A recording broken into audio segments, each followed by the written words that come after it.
अस्सलामुअलैकुम फ्रेंड्स, आज हमारे किचन में बन रही है इमली और खुरमानी की चटनी जो कि रमज़ान के स्नैक्स के साथ बहुत ही मज़े की लगेगी। तो रेसिपी शुरू करने से पहले अगर आपने हमारे चैनल को अभी तक सब्सक्राइब नहीं किया तो अभी करिए।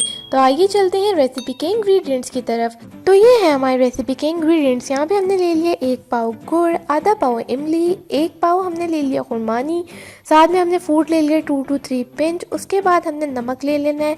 नमक यहाँ पे हमने लिया 1/2 टेबल स्पून, कुटी हुई लाल मिर्च 1 टेबल स्पून, ज़ीरा 1 tablespoon, half tablespoon लाल मिर्च ले लिया। सबसे पहले आपने इमली में 1 गिलास गर्म पानी का डालना है और इमली के गूदे को आपने अच्छे से अलग कर लेना है। ये आप देख सकते हैं हमने इमली को 10 मिनट के लिए गर्म पानी में डाल के रखा और अब इसके हम गूदे को अच्छे से अलग कर लेंगे।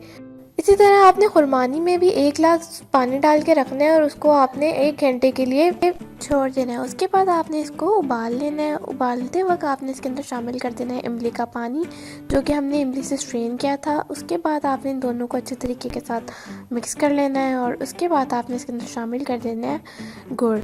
तो यहाँ पर मैंने शामिल किया है 1 पाव गुड़, ये आप देख सकते हैं।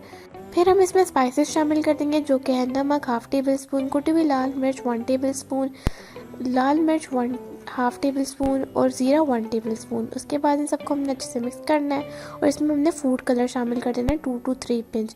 यह आप देख सकते हैं हमने इसको अच्छे तरीके के साथ मिक्स कर लिया है। इसको जब उबाल आ जाए अच्छे तरीके से तो आपने इसको चूल्हे से उतार लेना है।